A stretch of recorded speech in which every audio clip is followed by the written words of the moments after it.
नमस्कार, मैं प्रशांत रमन रवि और कल 12वीं बोर्ड के नतीजे घोषित हुए हैं और जब से ये रिज़ल्ट आए हैं तब से फेसबुक पे, व्हाट्सएप पे बधाइयों का तांता लगा है। किसी को 90% मार्क्स मिले हैं, किसी को 85% मार्क्स मिले हैं।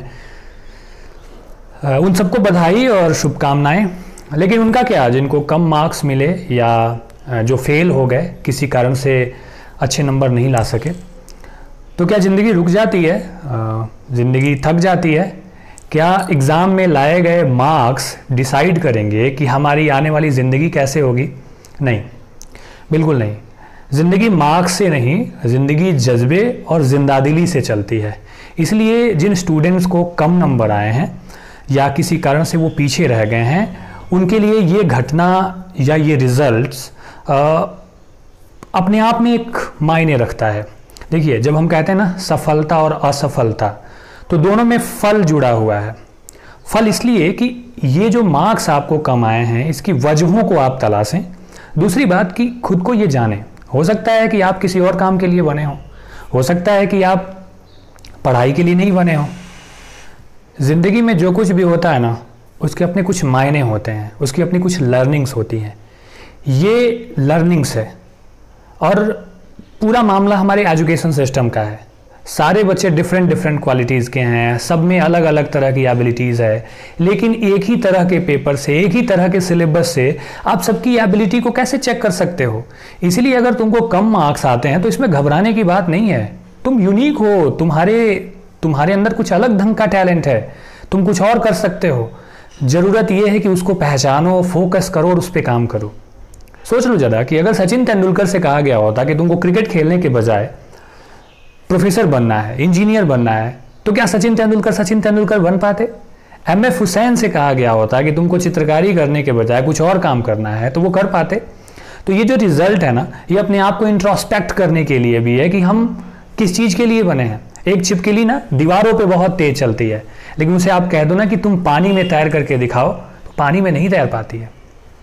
हिंदुस्तान में समस्या क्या है कि सफलता और असफलता का मापक ही ये हो गया है कि किसको कितने मार्क्स हैं।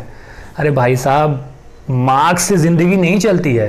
ज़िंदगी जिंदादिली, जज्बे और जुनून से चलती है, पैशन से चलती है।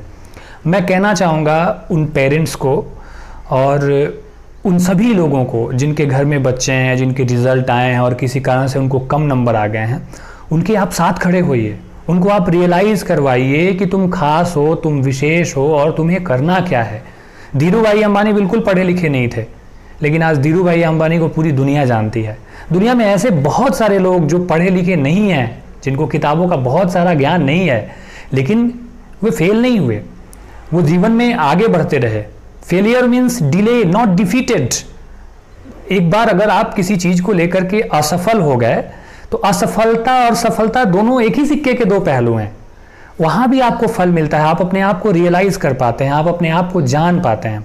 और हिंदुस्तान में सबसे बड़ी समस्या क्या है ना, कि इंसान अपनी सफलता के तो बड़े ढिढोरे पीटता है, लेकिन कहाँ कहाँ वो असफल हुआ है इसके बारे में वो किसी को नहीं बताना चाहता। हम इतने महान लोग हैं ना कि जब हमसे रेज्यूमे में पूछा जाता है ना कि कोई अपनी एक कमजोरी बताइए, कोई अपनी एक वीकनेस बताइए, वहां भी रेल देते हैं कि I am over emotional, extra sensitive. यानी कि हम वीकनेस में भी ना कोई अच्छी खूबी बता देते हैं कि हम में ये है।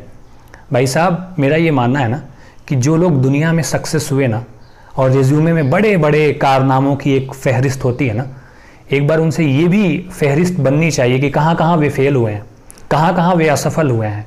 तो ये असफलता और सफलता का पूरा जो चक्कर है ना, वो ज़िंदगी के गेम को डिसाइड नहीं करता है ना।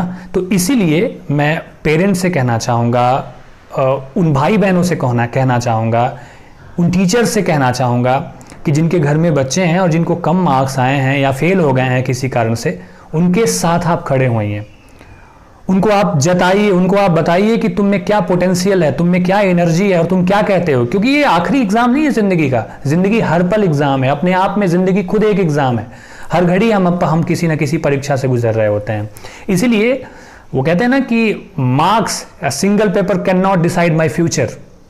ये तुम्हारी ज़िंदगी को डिसाइड करने वाला नहीं है। इसलिए बी ब्रेव। और पेरेंट्स, प्लीज़ प्लीज़ प्लीज़ मैं हाथ जोड़ के कहना चाहता हूँ कि अपने बच्चों की तुलना ना किसी और से मत किया कीजिए। ये मत बोलिए कि फलाने को तो इतने नंबर आए, फलाने को तो इतने नंबर आए, तुमको क्यों नहीं आए।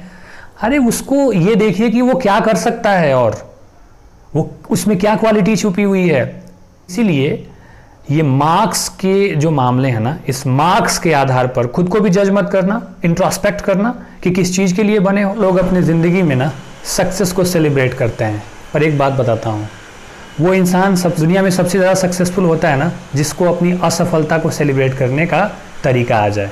क्योंकि वो जब अपनी असफलता को सेलिब्रेट करता है ना तो अपनी ताकत और अपनी कमजोरी दोनों को अच्छे से समझ पाता है। इसलिए पेरेंट्स प्लीज़ अपने बच्चों के साथ खड़े होइए। आपका बच्चा कमरे में उदास बैठा हुआ है और आप जाइए और सेलिब्रेट करिए उसके साथ, उसको एहसास दिलाइए कि वो आपके लिए बहुत खास है और हर हाल में आप उसके साथ खड़े हैं। क्योंकि ज़िंदगी जीने का नाम है, जज्बे का नाम है, और जो काम तुम्हें पसंद है उसे खूब दिल से करो, क्योंकि कोशिश करने वालों की कभी हार नहीं होती। थैंक यू, शुक्रिया।